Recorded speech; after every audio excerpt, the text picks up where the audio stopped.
What does this mean for his race seat for the rest of the year? Wanted to give him like a 1 or a 0. He was 40 seconds off Norris in the race, 4/10 off in quali. Hello everybody, my name is Michael and welcome back to Last to First.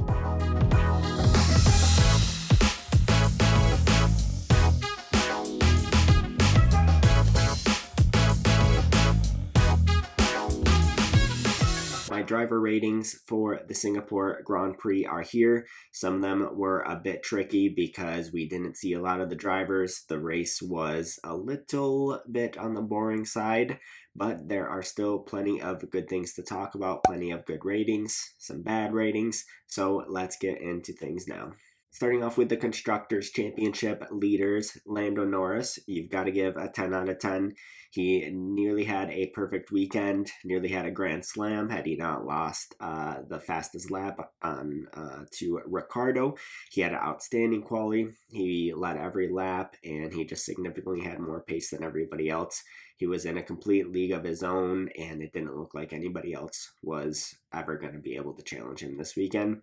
Because of that, I've got to give him a 10 out of 10. Oscar Piastri, I'm going to go with a 7 out of 10. Honestly, I was pretty disappointed with Oscar Piastri's race and weekend overall. He was 40 seconds off Norris in the race, which was insane. 4/10 off in quali, which was even more insane. And just overall, he was significantly behind Norris all weekend. And after his recent run of form, performing very well and performing better than Norris, I feel that it was a real down race for him. And overall, it was just very disappointing. Of course, it was a good result after all with getting third in the race, but I think it could have been a lot more for him had he been on a slightly higher level. Max Verstappen, I'm also going to give a 10 out of 10, and I think you've got to do that because he truly maximized the car over the weekend. Nobody really thought Red Bull was going to be capable of that, and he managed to make it happen, both in quali, finishing P2, and in the race, P2. He was just in a league of his own in that area behind Lando Norris. I really don't think there was anything he or the team could have done differently or done better.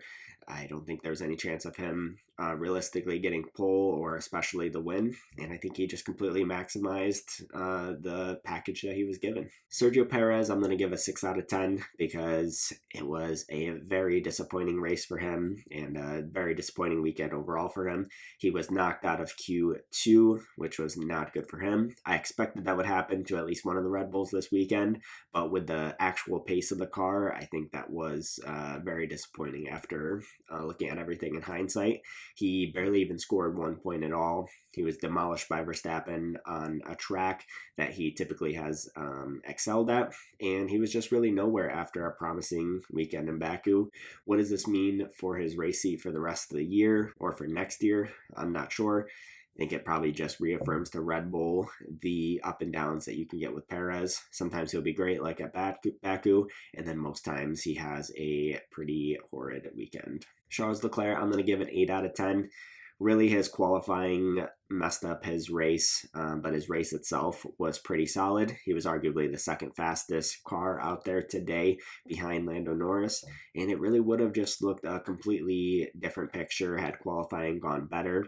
Sainz definitely contribute to that disastrous qualifying, but Leclerc didn't hook it up when he needed, and he lost the lap, so he ended up qualifying only 9th on a track that was really challenging to overtake.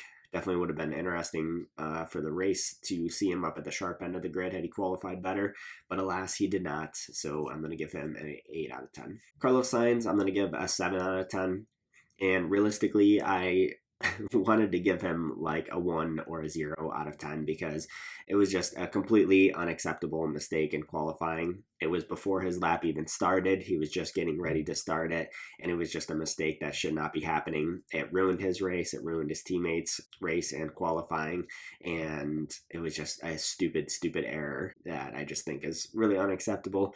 But he did end up having a very good race. He had a good recovery from 10th, which he actually did fall back a couple places at the beginning, and he pitted super early, managed to jump pretty much every midfield car that was ahead of him throughout the race. And yeah, overall it was a good recovery race for him. So I have to give him a more reasonable and, decent rating of 7 out of 10. George Russell, I'm going to give an 8 out of 10.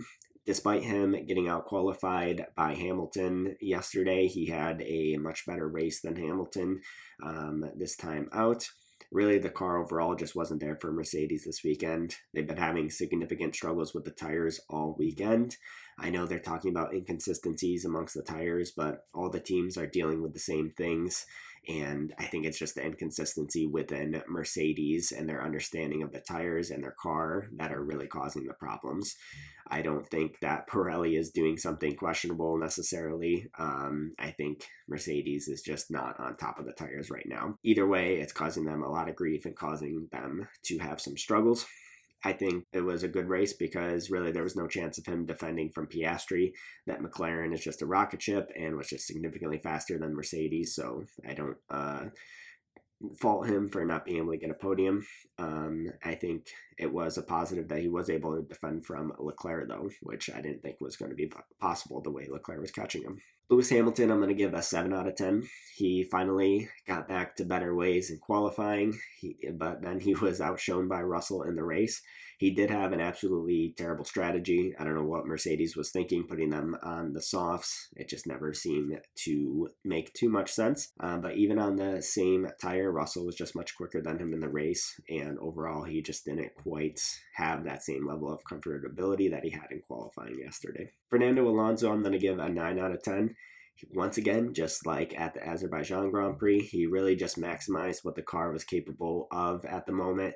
He is absolutely demolishing Stroll to levels that, just continue to be impressive. I think if Aston Martin ever get their act together and have a better car again, then he'll be right there fighting for better points, podiums, wins, everything like that. But he just had another super anonymous race, not much camera time from the live feed, and he just made a good, quiet race happen to get some solid points for Aston Martin. Now, Lance Stroll, I'm going to give him a 4 out of 10. He is absolutely nowhere at the moment. He was knocked out of Q1, never anywhere near points in the race. I don't know. He just doesn't, even compared to his normal Lance Stroll self, he doesn't look motivated. He doesn't look like he has any desire to be there. And the results are showing. He just doesn't seem to be on top of it. He's performing really poorly. Maybe I missed something throughout the race. I don't know if he had damage or something that really affected his race or maybe qualifying. Maybe if you guys can let me know in the comments below if I am missing something. As much as I do love some Lance Stroll slander, I don't want to do it just for the fun of it. So if there is anything that I missed, let me know down below. But yeah, just a really disappointing run of form for Lance Stroll right now. Yuki Tsunoda, I'm going to give an 8 out of 10. He had a great qualifying, a pretty decent race, but overall just VCARB still isn't competitive enough. They did bring a track-specific front wing, which actually did seem to make them more competitive, which is really shocking given their recent run of form with upgrades have not been performing as anticipated. But overall, he handedly beat Ricciardo at a time when Ricciardo really needed a good result, and it was Yuki who was pulling out the good results. Speaking of Ricciardo, it would be easy to give him a 10 out of 10 because it is Ricciardo. Everybody loves him, and nobody wants to see him out of the sport. But purely from a competitive performance view, I'm going to give him a 5 out of 10. It was a really terrible weekend for him. He had a not good quali, got knocked out of Q1, especially given how well Yuki Tsunoda did in qualifying. His race really wasn't any better. He was the last of the finishers, and it was just disappointing. He did get that fastest lap, but any car on the grid could get the fastest lap at the end of the race with a new set of soft tires on with little fuel in the car, so it wasn't anything too crazy. But he really needed to have a good weekend in the hopes of keeping a seat the rest of the season, and it was really the opposite of what he needed. Unfortunately, it very well could be the last race of Ricciardo's career, which is not what anybody wants to see. Why they would drop him for the last few races of the season doesn't make any sense to me at all. I feel like that's super harsh. He hasn't been performing that bad. He's been right there with Yuki Tsunoda as of late. I know they do need to make some type of move with Liam Lawson. I believe it's at some point during September that they need to decide that. But couldn't they just decide to have him in the car next year? It just seems outlandish to drop Ricciardo mid-season. But Red Bull's going to do what Red Bull's going to do. And only time will tell in the near future to see what happens with Ricciardo's career. Nico Hülkenberg, I'm going to give a 9 out of 10. He is continuing to put in some awesome performances, particularly in qualifying, and he's really single-handedly going to jump VCARB in the Constructors' Championship for Haas. He's ahead of Stroll in the driver's standings now, which is pretty shocking, and overall he's just performing at a high level. Hopefully Sauber and Audi can provide him a better car next year and the year after so that he can put on some more good performances, because right now Sauber is absolutely nowhere. But he had an excellent race. He managed to keep Perez behind, which is pretty shocking. And yeah, just continuing to show off some good performances from Hülkenberg. Magnussen, I'm going to give a 6 out of 10. He had a really anonymous race. He really never looked in contention for points, never looked to be near Hülkenberg in quali or the race. I know that he did have a puncture, so that certainly dramatically affected his race. But even before that happened, he just wasn't really on top of things. You know, it's funny, he was talking about after not having any more points on his super license that he was maybe going to cause some mayhem and drive crazy. And unfortunately for us, he did nothing of the sort. He didn't cause any problems, no drama or anything like that. So that was disappointing to see. Would have been fun to see him cause a little bit of mayhem. But overall, just not a super good race for Magnussen after he had a nice little break from getting banned in the last race. And once again, I'm going to ask the question, should they just put Behrman in the seat for the rest of the year? I know it definitely would be harsh because he's not performing the worst ever, but Formula One teams are currently showing they're harsher than ever between dropping Logan Sargent in the middle of the year and likely dropping Ricciardo this year as well. So why not put him in there? He already scored a point for them at Azerbaijan. And I think he would already have, at least the performances of Magnussen, and he has a much higher upside. So why not throw Behrman in for the rest of the year? But I don't think it's going to happen. Still would be interesting to see. Alex Albon, I'm going to give a 7 out of 10. A little bit disappointing, to be honest, mostly just in comparison to his teammate and the level of expectation that I think we've been expecting out of Albon of recent times. He did have a really good quali, but he is not being completely bulletproof because Colapinto is nearly beating him again. He was only 7 thousandths of a second faster than Colapinto. And then in the race, Albon was outshone by Colapinto with that move into turn 1. The retirement did make it early. The early retirement did make it difficult to judge Albon. Who knows what would have played out the rest of the race. But overall, I think he really needs to make some statements going forward to make sure that he is staying on top of Colapinto, because Colapinto is getting all of the limelight right now and showing how good he is and how close he is to Albon only a few races into his F1 career. Speaking of Franco Colapinto, I'm going to give him a 9 out of 10. It was a beautiful, brilliant move on Albon to start the race. That really set him up for the majority of the race. That was a move that he needed to make so that he was able to potentially fight for some points later on. Like I mentioned, he qualified only 7 thousandths of a second off Albon, which is pretty insane. He nearly scored a point in the race again, and he was fighting with Perez for most of the race, which is pretty shocking. I don't know who that shows worse on, or who that shows more on, either Perez for being way back there or shining a light on Colapinto. Pretty shocking, but another outstanding race for Colapinto. And even Perez in the race, there was a radio comm from him saying how good Colapinto was. Kind of funny there, but yeah, he's continuing to impress. Alpine and Sauber are so far behind. I don't even know how to grade them. I don't even know what's going on in their races half the time. They're getting such little TV coverage because they are doing so poorly. It's been really hard to judge them and give them ratings because of how little we're seeing them. But for Ocon, I'm going to give him a 7 out of 10. I don't remember seeing or hearing a single thing about Ocon, but he did end up beating his teammate again, and Alpine is still just as anonymous, still just not anywhere near competitive.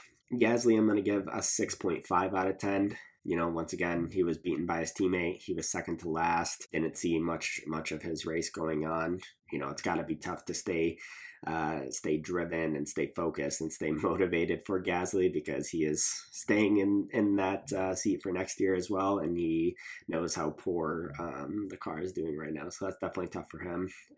But overall, yeah, I'd give him a 6.5 out of 10. Valtteri Bottas, I'm going to give a 7 out of 10. He demolished Zhou Guanyu in qualifying by half a second, but he surprisingly did lose out to him in the race again. Once again, like I mentioned, just Sauber is not good near the back of the grid. Tough to judge them when they really aren't fighting for much of anything. Zhou Guanyu, I'm also going to give a 7 out of 10.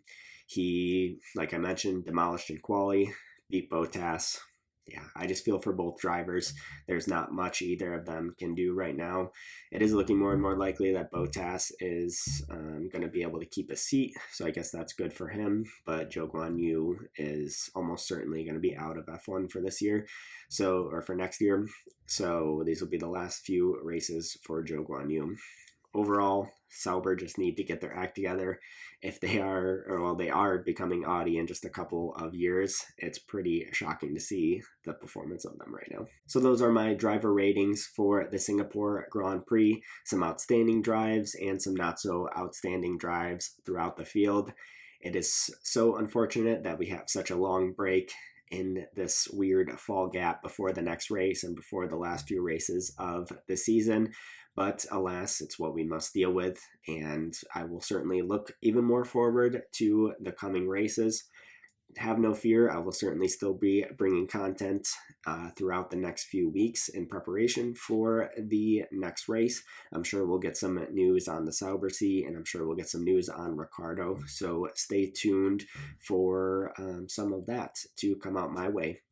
Give me a follow on social media. I'm on X as Last the First Real, first spelled F1RST, Instagram as Last the First. Follow me on all the podcast platforms like Apple, Spotify, Google, and I'm on YouTube as well for video form. I have a blog at lastthefirst.wordpress.com. Once again, first spelled F1RST. So thank you all for tuning in for my driver ratings. Give a like, a comment, and a rating on the podcast, please and thank you. And I look forward to seeing you all in the next one.